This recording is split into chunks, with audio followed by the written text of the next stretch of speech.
சிவகங்கை மாவட்டம் திருப்புவனத்தில் பேருந்து நிறுத்தத்தில் நின்று பயணிகளை ஏற்றுவதில் அவசரம் காட்டியதோடு அரசு பேருந்தை தாறுமாறாக இயக்கி அச்சுறுத்தியதாக ஓட்டுநரை கண்டித்து பயணிகள் பேருந்தை முற்றுகையிட்டனர். மேலும் தட்டி கேட்ட பெண்கள் சிலரிடம் ஓசையில்தானே செல்கிறீர்கள், உங்கள் இஷ்டத்துக்கெல்லாம் பேருந்தை ஓட்ட முடியாது என அடாவடியாக பேசியதாகவும் சொல்லப்படுகிறது. இது குறித்த விவரங்களை நம்முடைய செய்தியாளர் மகேஸ்வரன் வழங்க நாம் கேட்கலாம். மகேஸ்வரன், என்ன நடந்ததுங்க?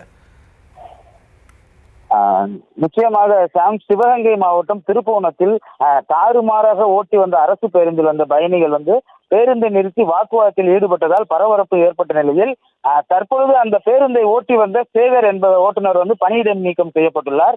அரசு பேருந்து ஒன்று தினசரி அதிகரி கிராமத்திலிருந்து மதுரைக்கு திருப்புவனம் வழியாக இயக்கப்பட்டு வருகிறது. அதிகரி கிராமத்திற்கு சென்ற அரசு பேருந்து சில நிமிடங்கள் கூட நிற்காமல் பயணிகளை அவசரமாக ஏற்றி வரும் வழியில் மேடு பள்ளங்களில் தாறுமாறாக பேருந்தை இயக்கி வந்ததாக கூறப்படுகிறது. இதில் பேருந்தில் வந்த பயணிகள் நீண்ட நேரம் பொறுமையாக வந்துள்ளனர். அந்த பேருந்து திருப்புவனம் வந்தவுடன் அந்த பேருந்தில் வந்த பயணிகள் பேருந்தில் இருந்து இறங்கி பேருந்தில் முன்னால் சென்று கடும் வாக்குவாதத்தில் ஈடுபட்டுள்ளனர். மேலும் பெண் ஒருவர் கைக்குழந்தையுடன் ஏறும் பொழுது பேருந்தை கவனிக்காமல் எடுத்ததில் அவர் தடுமாறி கீழே விழுந்ததாகவும் உடனடியாக அங்குள்ள பொதுமக்களை அவரை மீட்டு அதே பேருந்தில் ஏற்றி அனுப்பி வைத்துள்ளனர். மேலும் ஓட்டுநர் பெண்களை ஓசி பஸ்ஸில் தான் வருகிறீர்கள் என்று கூறியதாகவும் வாக்குவாதத்தில் ஈடுபட்டுள்ளார்.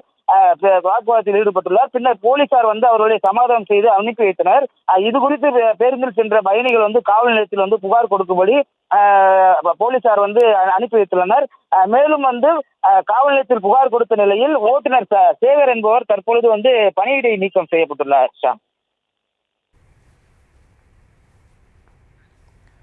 விவரங்களுக்கு நன்றி மகேஸ்வரன்.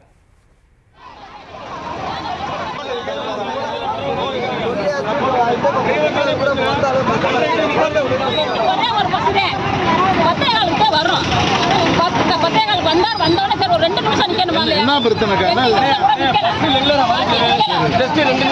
ஊருக்குள்ள ஒரு மந்தா இருக்கு.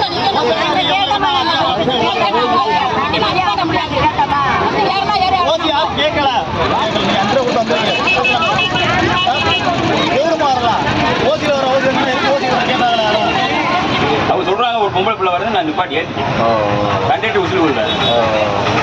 உங்க பேர் சேகர்ண்ணே. நீங்க வந்தா மட்டும் இந்த பிரச்சனை வருது அப்படின்னு சொல்லி சொல்றாங்க. அப்படிலாம் கிடையாது, நாங்கள் வந்தா மட்டும் இல்லை.